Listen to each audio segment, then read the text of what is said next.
This is Keys to the Shop, episode 87, a conversation with Coffee Masters champion Agnieszka Rojewska.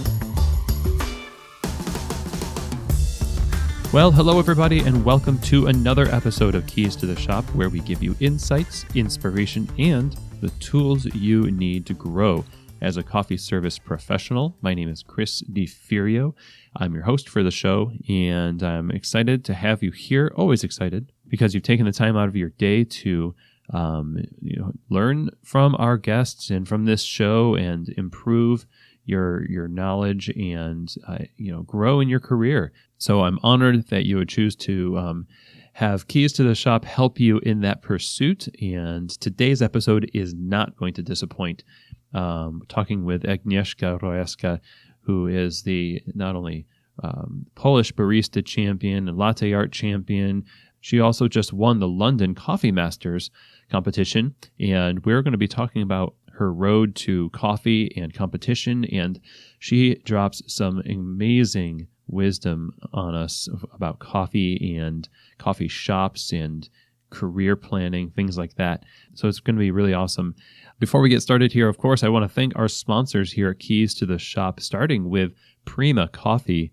Now, Prima Coffee is a specialty coffee equipment supplier. They're based out of Louisville, Kentucky. And from the beginning of their company, they have set out to make the best coffee brewing equipment available to the general public. Their focus is on curating the best equipment for every need. That goes from grinders to espresso machines and under-counter refrigeration. It's pretty much anything you can think of that you're going to need for your shop, or if you want to just have a really nice home bar, they have what you need. So go to prima-coffee.com and you're going to see what I'm talking about. They have a lot of resources that help you learn how to use the equipment well and take care of it. They're very helpful, and they put a big emphasis on having the expertise to help their customers get the right gear to fit every situation. So I definitely recommend you check them out, prima-coffee.com. And when you check out, make sure you tell them that you heard about them from Keys to the Shop. And thank you, Prima, for your support. I also want to thank our sponsor, Pacific Foods. They are the ones behind the Barista Series, the Pacific Barista Series line of non-dairy performance beverages. You probably use them in your store. They're designed specifically for professional baristas and the standards of excellence that they demand. So whether it's almond, soy, coconut, or rice, and now they've just introduced oat milk, which just won Best New Product at the SCA Expo in Seattle, so that's awesome. Their ability to take the heat of steaming and produce an unmatched silky texture keeps the flavor balance focused on coffee, which makes it a perfect choice for your cafe's menu. They're a huge supporter, Pacific is, of the coffee industry, especially coffee, and they prove this just by listening to the needs of real coffee professionals. So go to pacificfoods.com, learn more about the Barista Series line of non-dairy beverages and what they can do to elevate the non-dairy options in your cafe. And thank you so much, Pacific, for your support of Keys to the Shop. So now today, we're talking with a champion. We're talking with somebody who is kind of a juggernaut in coffee and a real inspiration, not just of work ethic and ambition when it comes to these competitions, but also in how she views the knowledge that she gains from competition and how it applies to the cafe. A very down-to-earth champion. We're talking with none other than Agnieszka Rojewska. So Agnieszka has been working in coffee for about 10 years now, starting as a barista and quickly working her way into training and management, even owning her own shop and now her coffee consultancy. And for the last 4 years, she has just hit the competition circuit really, really hard and done very well. She's a 4-time Polish Latte Art champion, placing both 3rd and 5th in the World Latte Art Championships, 2017, 2016, respectively. And she is a 3-time Polish Barista champion, representing Poland in the World Barista Championships. She has been competing the last 2 years at the Coffee Masters competition. Last year, she came in 2nd, and this year, she came out victorious in London and is the London Coffee Masters champion 2018. So here in 2018, Latte Art champion, Polish Barista champion, and then winner of the Coffee Masters Championship in London. Just a really amazing competitor. And she is also a Barista Guild of Europe working group member, an authorized Specialty Coffee Association of Europe trainer for the Barista Skills module and the Brewing module. And on top of all of this, she is pursuing her PhD in economics. And this is somebody who just has a lot on her plate. But as you'll discover in this conversation, far from being sort of head in the clouds about all of these things, I found that she is very down to earth and has a great perspective on all things coffee and how it relates not only to the greater industry, but down to the cafe level. We get into talking about that in this conversation, as well as discussing how she started in coffee, what caught her eye, what fascinates her about competition, and what is behind her drive to continue doing that. And also her advice for those of us who want to push ourselves to the next level and also kind of take advantage of opportunities that are around us in our careers. She has very valuable insights to share all throughout this conversation. So it was such an honor to get to talk with her, and I hope that you get a lot out of this conversation. I have a feeling that you will. So let me take you right to my conversation with the coffee master herself, Agnieszka Rojewska. Agnieszka, hello. How are you? Welcome to Keys to the Shop. Thank you for your invitation, and it's a great honor to be at your show. Yeah, I'm excited to talk with you. Congratulations right off the bat on winning the London Coffee Masters. What an accomplishment. Thank you. It wasn't very easy, but finally I made it. It's a little bit of an understatement. It's a pretty tough competition. Yeah, it is. It is a very tough competition. Like it's most of the coffee competitions are like just one discipline. So you're only brewing or only cupping or only drawing on coffee, and this one like combines everything together. So you're pushed to the limits of your own abilities. So this is very tough. It's like 7 different disciplines. Yes, there are 7. It depending on the level you achieved in the competition, like first round, quarterfinal, semi-final, or final. They put you on to different tasks, and in the final you actually spend 2 hours switching from one discipline to another. So then when they say it's done, you just want to lay down and go to sleep. Yeah, I'll bet. Yeah, so you must be pretty tired, just kind of recovering from that. Actually, my body didn't get the whole competition very well, and I go back home for 2 days and got sick. So I just spent 2 days in bed, but now I'm fine. Oh, good. It's a lot of adrenaline, and of course, when everything just like cools down, your body has like, oh, so now we're resting, and like everything goes down, and you're just like a zombie for a few hours, sometimes for a few days. So not the best part of being in the competition. Yeah, I imagine you're probably kind of not sick of coffee, but not really looking at coffee the same way after that competition. Maybe take a little bit of a break. Yeah, especially when you're taking part in a competition when you have to drink a lot of coffee. So you have like, okay, I don't need it. I don't need it for a week. I don't need it forever. But then of course, after 2 days, you just go back. You can't stay away from coffee for a very long time. Yeah. But it's not something that you drink right away after coming back from the stage. Yeah, let's go our separate ways, coffee. Yeah. They'll come back. Let's have some time alone.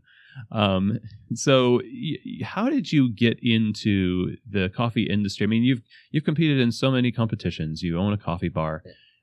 You're extraordinarily driven. And, starting into the coffee industry, we all have sort of that moment where it catches our eye. So how did you describe to us your path into the coffee industry? It was an accident, actually. I was studying economics in Poznań, in my home city, and I was just looking for a part-time job for a holiday break. And I ended up in a coffee shop, something like a Polish version of Starbucks chain. And I was sitting there drinking coffee, and I just saw that they're looking for employees. employees or employers, I don't know. And I asked if they're still looking, and they're, yeah, we are. So you can come tomorrow, talk to our boss, and maybe she'll hire you. And she did. So that was my start. I didn't even plan that. I wasn't drinking a lot of coffee. I wasn't a typical coffee lover. So I started working in there, and actually the thing that made me like go this path was my first coach. And she was a girl that was supposed to train me. But train within the standard. So this is how you make this product, this is how you make this product, this is how you make this. And she was kind of in love in coffee.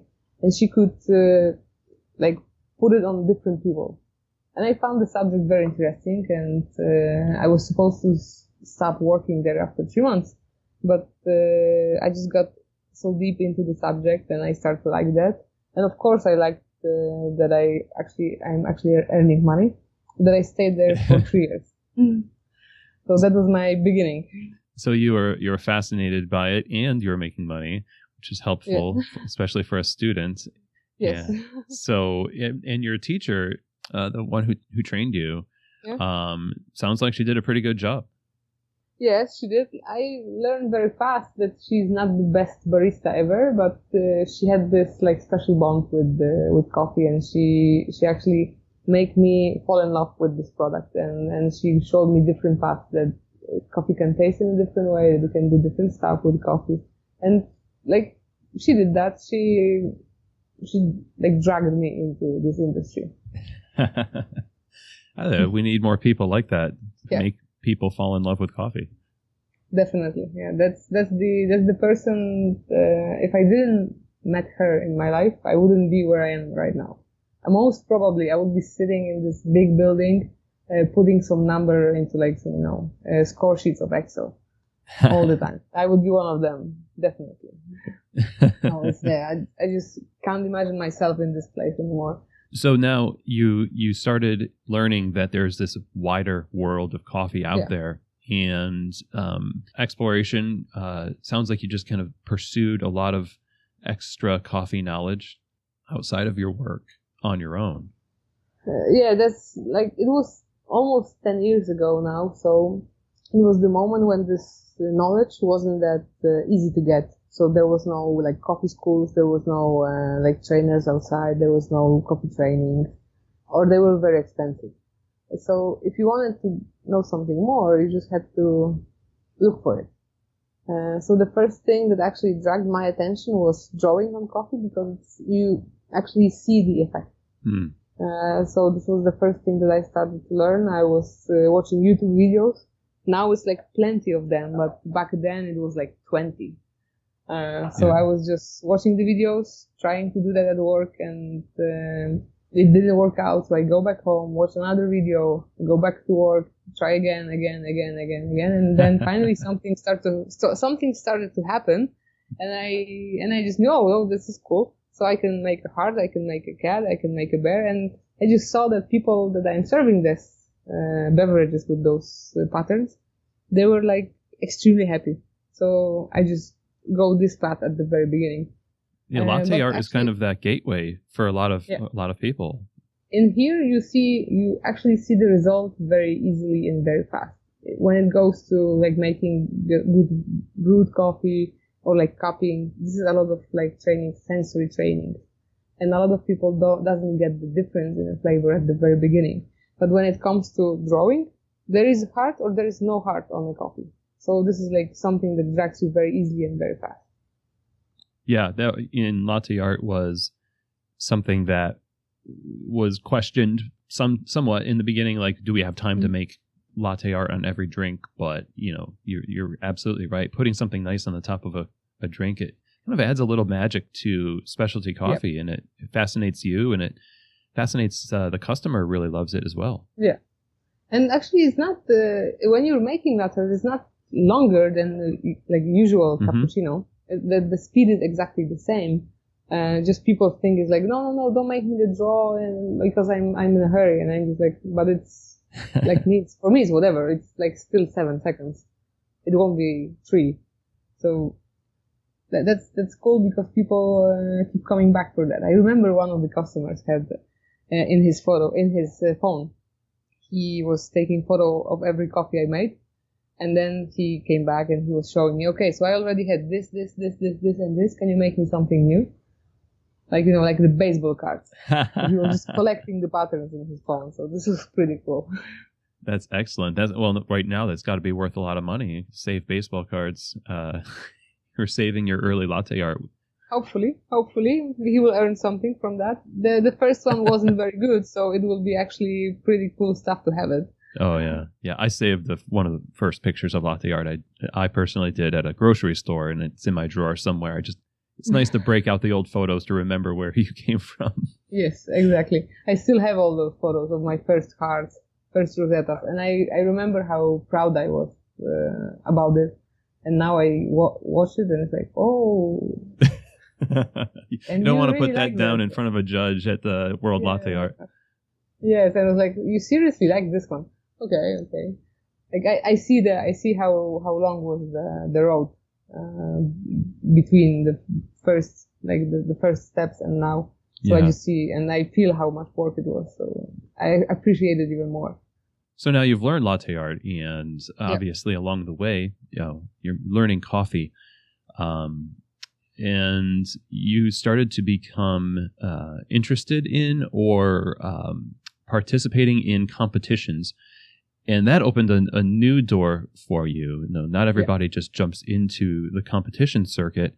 What kind of started that for you? What started you down the path of competing, and what was the first competition like?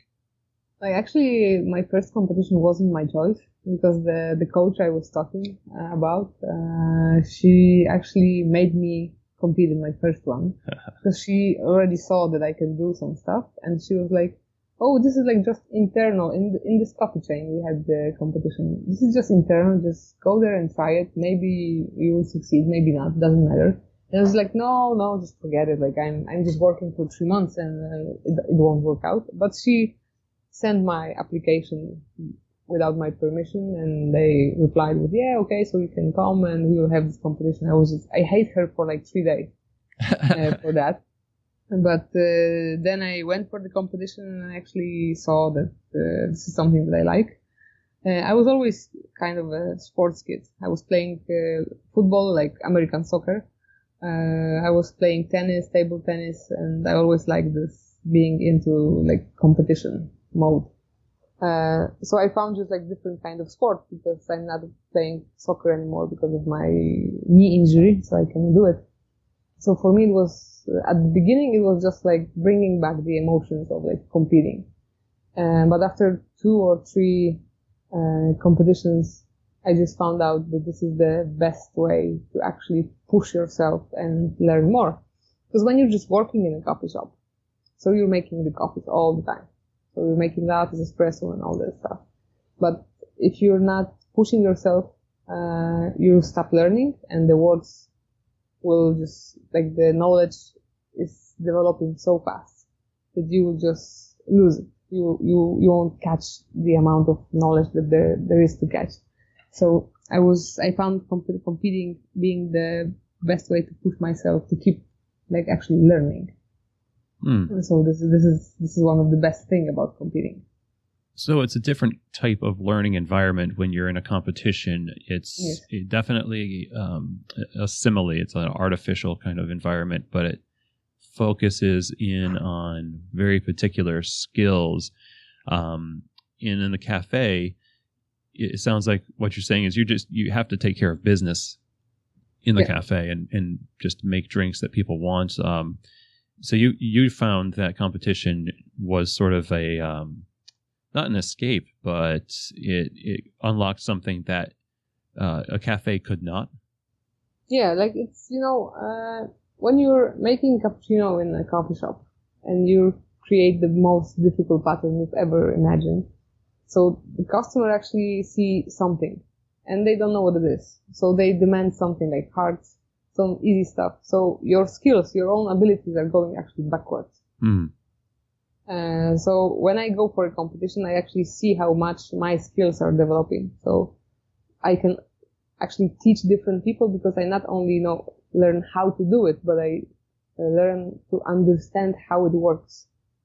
So you're like going deeper into the subject, and it's not only about brewing a good coffee, but knowing why this one is better than this one and how to change that espresso into like 3 times better espresso. So it's a completely different environment, and you have to make a lot of research, a lot of experiments, and you have to get like coffee poisoned like 5 times to understand what actually makes this espresso taste as good as it tastes like, and why the other espressos doesn't. So this is the best way just to develop your own like knowledge. The practical benefits of competing. Now you're not just in latte art. You're the Polish Barista champion, which also congratulations. Thank you.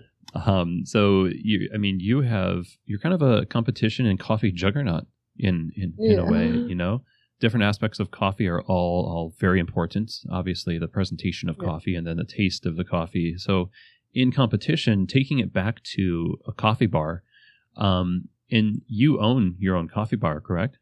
I did. I don't do it anymore. Okay. I used to have it, but because of competition and all, like my life right now is a lot of travels around the world, so I had to give it back to my business partner. So he's taking care of this. I just have some shares, but I'm not involved in the coffee shop anymore.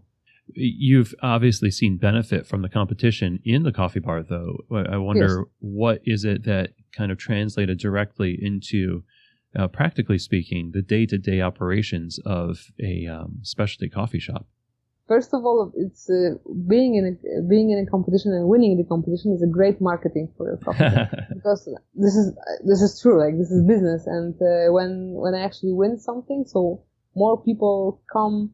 Not because they heard we have good coffee, but they heard that I won something, and this is cool because the moment they are in my coffee shop, I can actually show them that the coffee they know from their daily life is absolutely different than the coffee that we serve on the competitions or what specialty coffee industry is. So first of all, it's a great marketing tool to drag people into your place, and when they are there, you can make this presentation. They ask why this coffee is different. Can you show us the difference? Why does it taste different? So you drag them into conversation, and that this conversation will make them come back.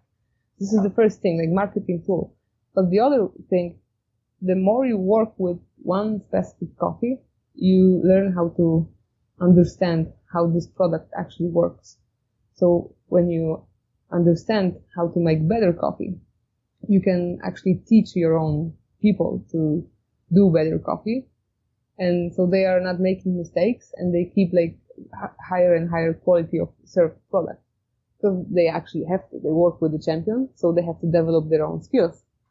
So this was cool because when I get back from the competition, I saw all my staff wanting to learn something new. They didn't stop in one place. They wanted the same. They wanted to try those coffee. They wanted to understand why I did this way. So as like for the day-to-day life, I think this is what all that matters was just rising quality in the community, like in the whole city altogether. Excellent. Yeah, well said. And there is it sounds like there's just this richness that sort of continues to grow in depth in a shop that continues to learn. So a customer who tries to dig deeper into the coffee at one shop that doesn't do this might not get anywhere. It's just surface level stuff. Yeah. And with yours, and anyone else who's really doing the same thing, they dig deeper and they find more and more. It sounds like they're just going to want to be in that environment more because it's just a better atmosphere, and maybe they feel better taken care of. Yes, exactly. This is the customer service, and this taking care of customers is one of the things that I mentioned on my presentation during Polish Barista Championship. That this is the most like delicate moment in every customer life, because what will it be if you just serve the best ever coffee and say nothing? It will be acidic, it will taste different, and the customer just will just pay and leave and never go back. Mm-hmm. But if you will take care of that person, so he will keep coming back for more experience, because it's not like just drinking coffee. It's more like experiencing the coffee. So he will come back for knowledge, and they actually feel like part of the great coffee family when they come back. I just saw that. Like, we get 70% of our customers were regulars, because they keep coming back for something new. They wanted to learn. They wanted to evolve with us. Very nice. It makes me want to ask, and that's a great theme for a competition. We pursue knowledge. Oftentimes we have a tendency, I think, in the industry, especially within competitions, to force our information on a customer, sort of out of a desire to tell somebody about coffee. Maybe you're in an area where not a lot of people get what you do, and so you just want to talk to somebody about it, but it has a potential to sort of turn a customer away from specialty coffee. What kind of balance do you employ, or do you suggest for people who are just way into coffee to be able to apply it in their settings, but not completely annoy everybody? Because we just we forget that the knowledge that we have is not very common knowledge, and we are giving lessons. And you know that being at school is one of the worst thing in a kid's life. So the moment you're adult, you don't want to get lessons. Mm-hmm. You don't want that. You want to get like a real conversation, or just like have those guidelines. And what we have to be more open, like baristas and our industry, we have to be more open to recognize the needs and be more open for a dialogue, because I understand people that doesn't like Ethiopian coffees because they are acidic. In my country, coffee has to be bitter. So if somebody likes bitter coffee, it's my job to find from my shelf a coffee that will match those needs. I'm not supposed to give him like, okay, so here you have, this is Kenyan coffee, you will love it. No, he won't love it. Yeah, this is not, you're not thinking about what this person wants. You're just thinking what this person should want. That's the problem. We're giving lessons instead of trying to match the needs of our customers. We have to know the needs of customers so they will be satisfied. They don't care what we like. That's a very good point. I love it. I think you're sort of hitting on this idea that, we can pursue a path of more coffee knowledge, but would you say that it's necessary for us to kind of study our customers too, just like we study coffee? Exactly, and we are very impatient. I don't know if you saw that, but I see this every time that, like as a baristas, we are very impatient, because when people came to my place, and they wanted like coffee with milk, like typical latte, like large bucket of milk with one espresso. So of course I have it, because like people want it, so I have it in my coffee shop. And after like 3 or 4 months, they come back and, okay, so I would like something else. And okay, but should it be with milk still? Yeah, I like coffee with milk. Okay, so you just have to find something that will have less milk, and you're changing the amount of milk. And after some time, they will go, okay, so I would like to try black coffee. And they might not love it for the first time, but eventually, after 2 weeks, 3 weeks, 4 weeks, they end up drinking double espresso. It just happens. You just need to be patient and like see if this is the moment where he's more open to try something new. And I know plenty of those stories. People starting with like caramel macchiato and then finishing with double espresso from like Kenyan coffee. We're just not patient enough. People need time to change their own habits and their own. They need time to change and learn that they might like something different, and it takes time. It takes a lot of time. That's a great point, and so y'all heard it here. Agnieszka's words are, I think, very wise, because we are, we are impatient, aren't we? We do want to see change right away, and maybe coffee makes us a little impatient. It doesn't really help us help the nerves. Yeah, so might be that.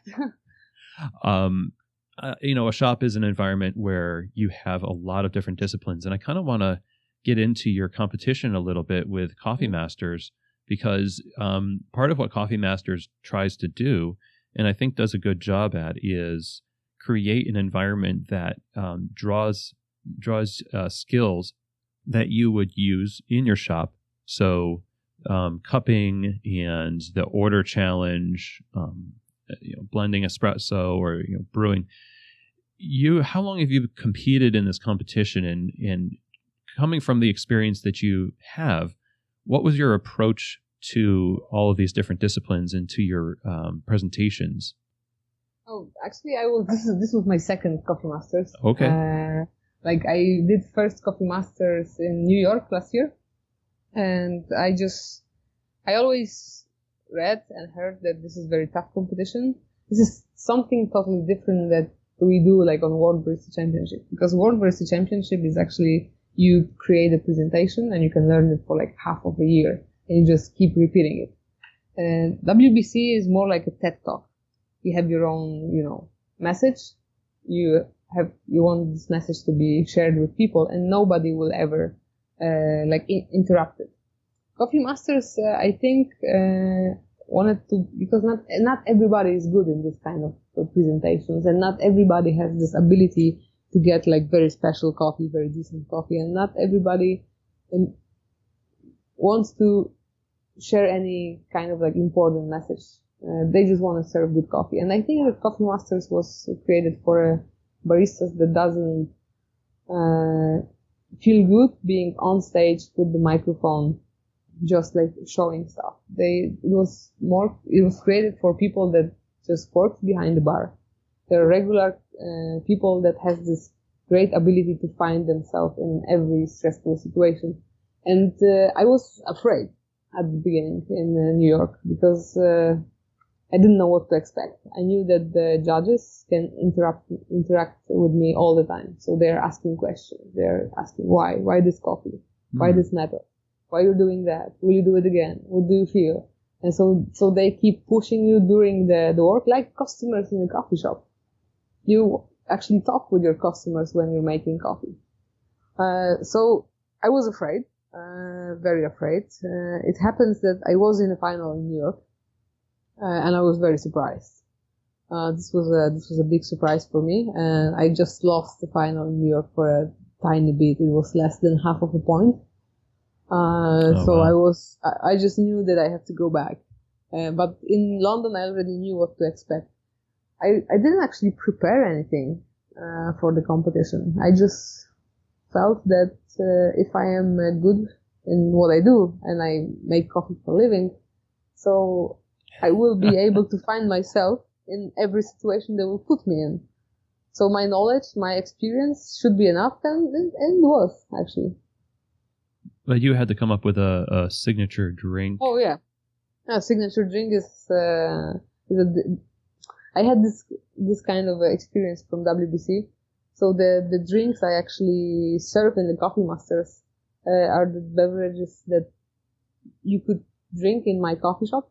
So this is actually the same. So I already knew they taste good. I already knew that people like it and how it will be. So this presentation wasn't very like difficult for me to create. Nice. So this is kind of a accurate reflection of the shop skills. Obviously, you have built up so much knowledge and skills over the years that you're able to come into this without preparing. I mean, you could never do that at the WBC. No, it's impossible. It's impossible. Like in WBC, if you would just come there and say you have 15 minutes to make like the whole presentation and all those drinks, like without like a month. Those are months of preparation. You're not able to do that. Mm-hmm. And of course, you can make the presentation and you can be in time, but you won't be scored very high. Challenge accepted. Well, yeah. Mm-hmm. So how long does this competition last? I've heard that it's a couple of days and several hours at a time. Yes, it's in Coffee Masters in London. Actually, lasts 4 days. The first round, when all the competitors compete, it takes 2 days. So actually, the first 2 days you just compete once for around half an hour, maybe a bit longer, and then you have quarterfinal the third day and semi-final and final the last day. So you have to be prepared for everything. Because you don't know what will happen, if you will go through or not. So the first round goes like, we all do our tasks. So we have to make cupping, we have to make brewing and our signature beverage. And top 8 goes to the quarterfinal. And then you have just the playoff. You have to be better than your opponent. Mm-hmm. So this is more stressful, because in the first round you can be 2 very good guys on the stage, but nobody will lose it. In the quarterfinal, if you actually go on stage with this very big opponent, you might just finish in quarterfinal. This is just a lot of luck there. Of course, experience, skills, and always luck. Yeah, this sounds kind of grueling.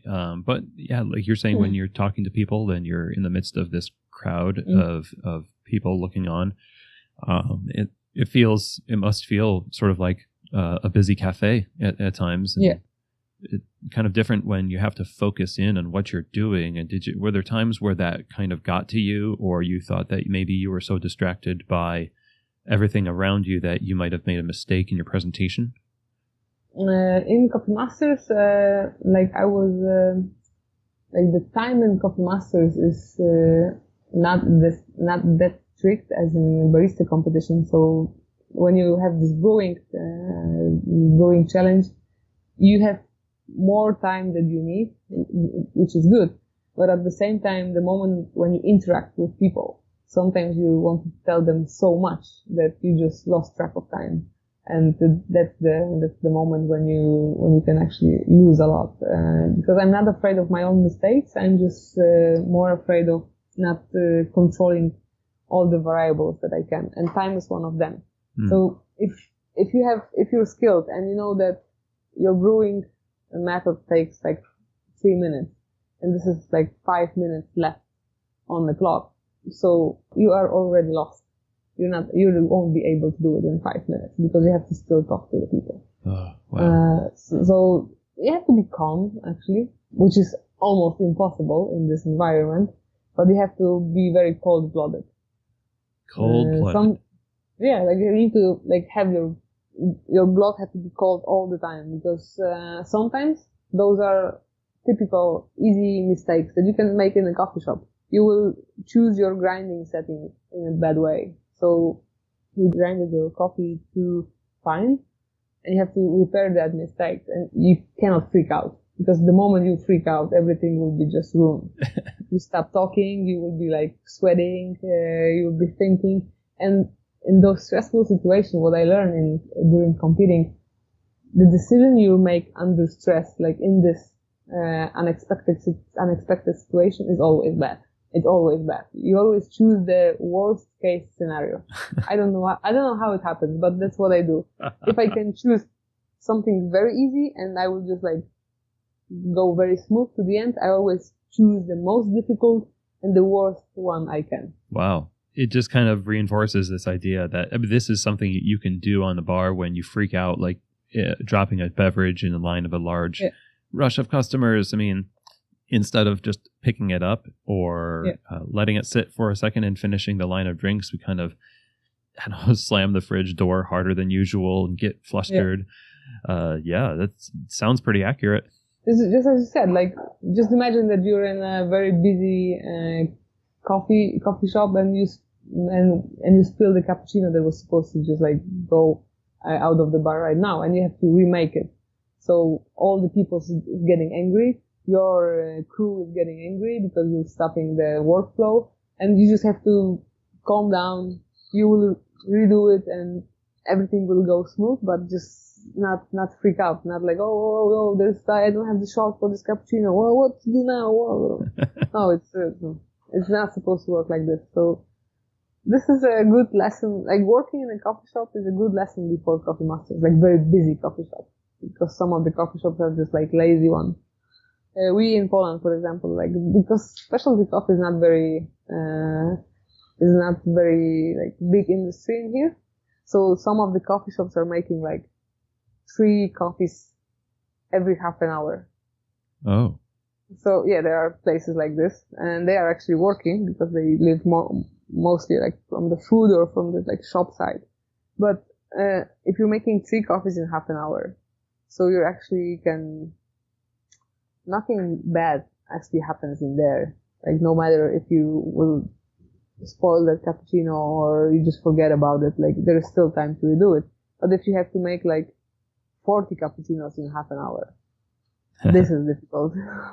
Yeah, something's going to go wrong there slightly. Yeah. I mean, it's almost impossible to make that perfect, I would imagine.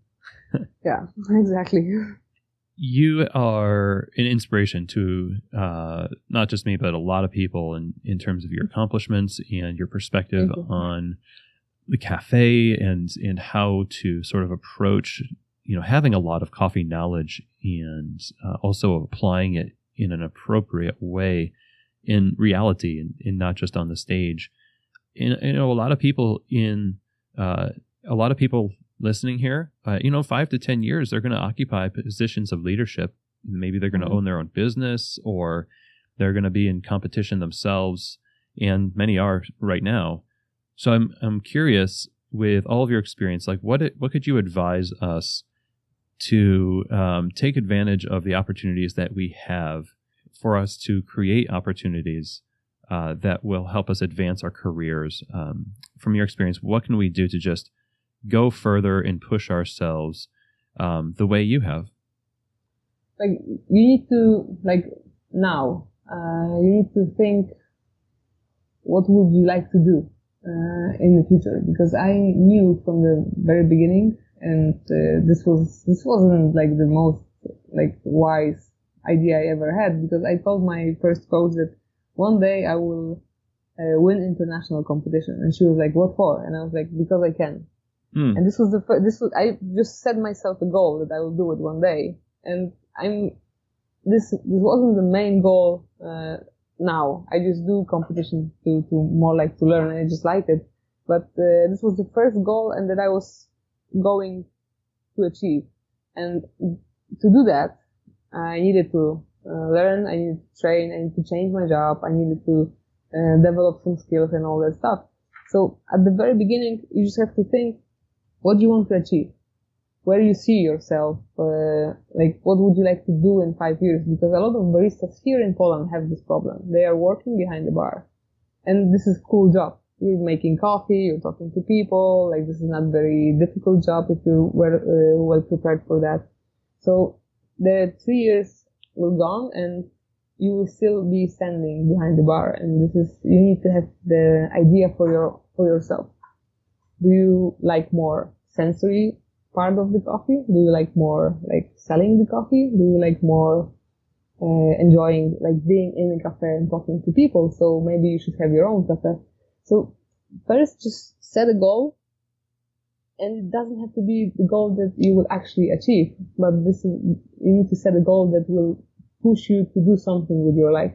Because the worst thing we can do is just to sit back and wait what will happen. Nothing will happen. Nothing will knock to your door and say, "Oh, hey, I want you to have a coffee shop, so here's like $1 million and open it." Nobody will do that.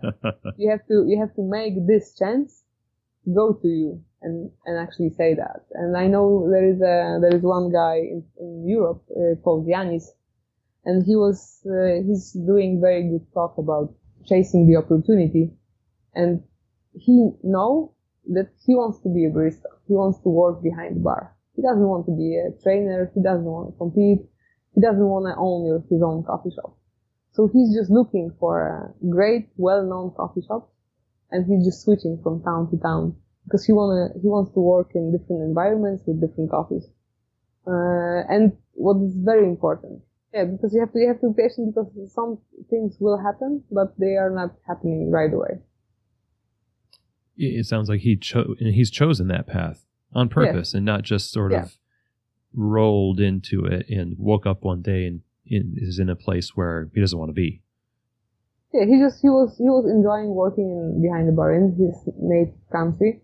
Then he just switched different country, and then he just saw that one of the best coffee shops in Europe, Coffee Collective, is looking for a barista, and he was just like, yeah, I want to do that. I want to go there. He's chasing the opportunities that the world is giving, because like nobody will call him and, hey, we're looking for a barista, we want you. Mm-hmm. No, he's doing it like you have to do something, because if you won't do something, nothing will happen.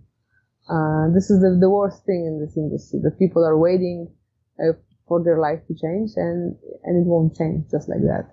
I'm bad example, because I've never planned my career, it just happened. I never wanted to be a barista trainer, which I am now. I'm doing a lot of training, because I'm a bit introvert. I like being in front of people is very stressful for me. Oh, interesting. Yeah, I know. Like I'm on stage all the time, but I actually this is for me also the crossing the safe zone in my life, because if I would choose the life that would fit me, like my character, I would be sitting in my room all the time watching Netflix. Uh-huh. Nobody is disturbing me and all that stuff. But I found that every time I push myself to go on that stage and like just get out of this comfort zone, something good happens. So I just keep pushing myself, and just somebody told me something very important in my life: comfort zone will kill you. Ooh. So you have to like get out of this comfort zone, because one day you will just end up being 60-year-old and still watching Netflix. That's a good point. I love it. That's a great perspective, and it's a great idea to, even though it fits your personality, to do one thing, maybe push against it and take advantage of opportunities that are out there and take action. I love the idea of not waiting for something to just come to you, and sort of making it happen. And so thank you. And this has been a really excellent conversation. I feel like so much of what you have said has resonated with not just me, but folks who watch competitions and wonder about where the benefit is, but also want to make a career for themselves in coffee. So I think you've helped a good deal. Mm-hmm. My pleasure. Yeah. Now, speaking of the future and careers and planning and things like that, like what is next for you? I know you're finishing up your PhD in economics while you're busy doing coffee. So what's there? Is there like a interest in coffee and economics in your future?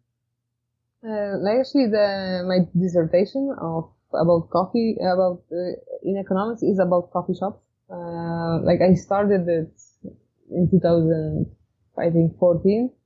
So it was the very beginning of my road as a competitor, like the professional competitor. Because this was also the first year I won Latte Art championship. So everything like goes in the same moment.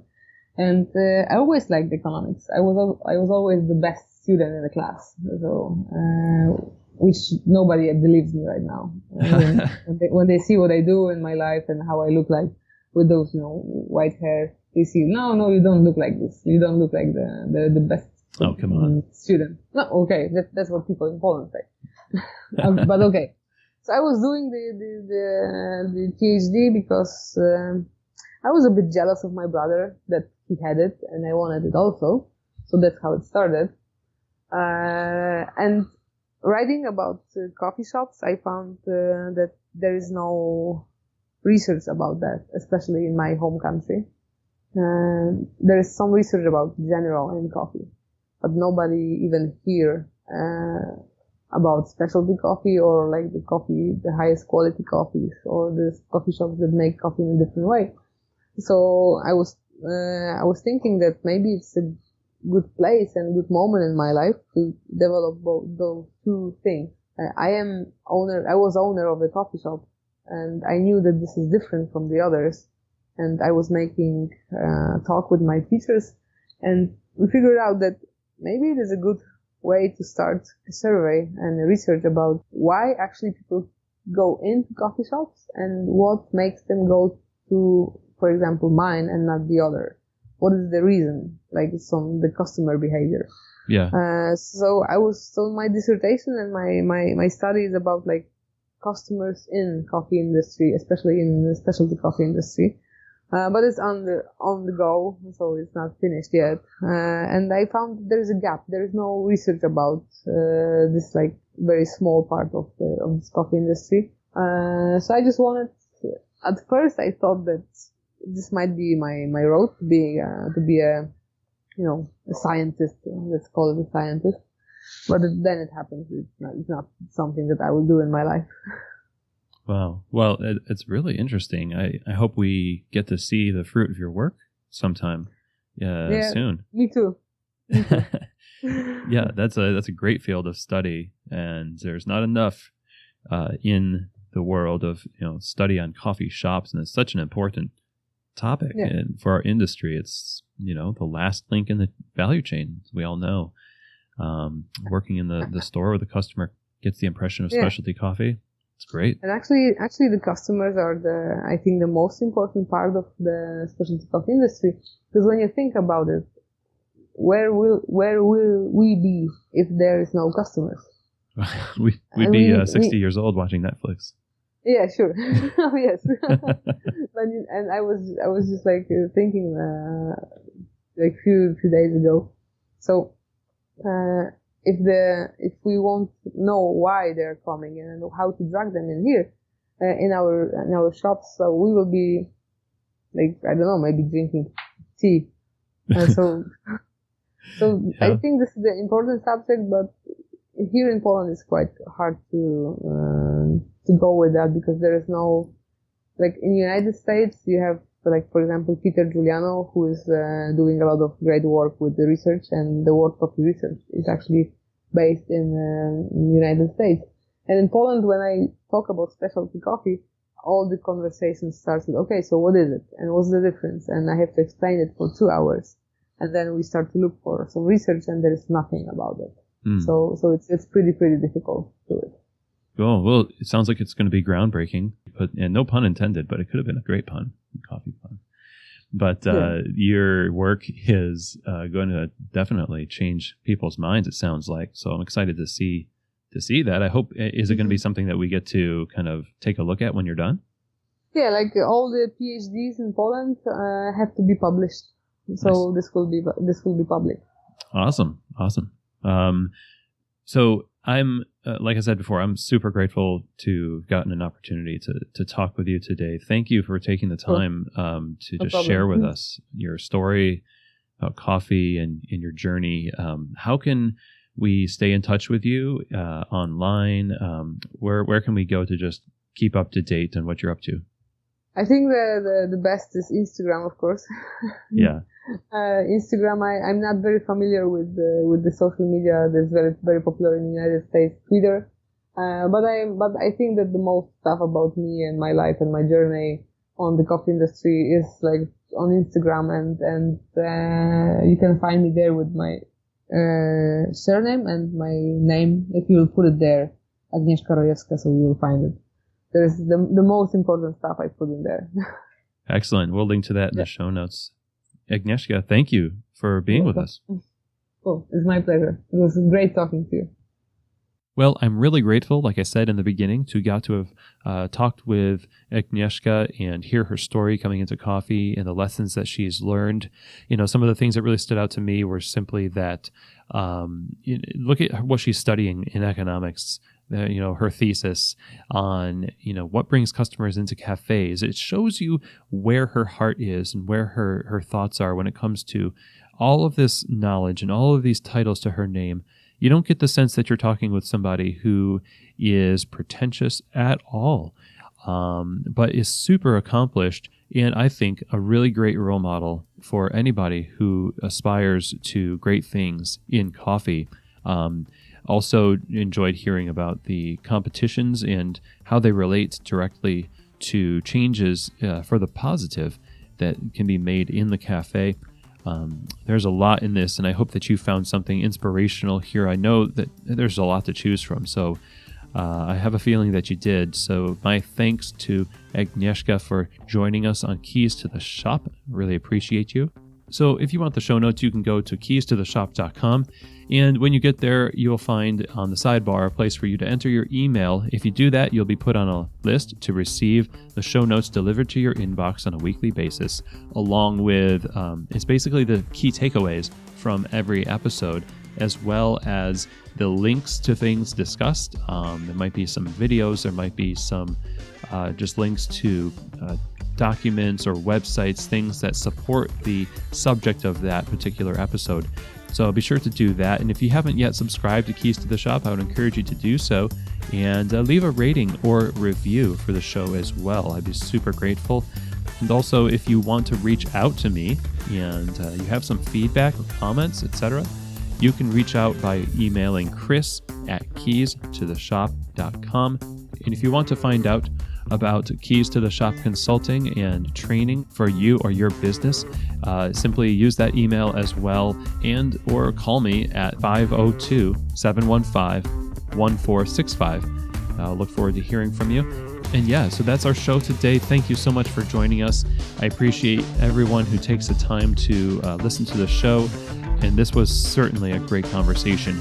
So take some inspiration from Agnieszka, put it into practice in your career. And as always, I hope that this episode has truly given you keys to the shop.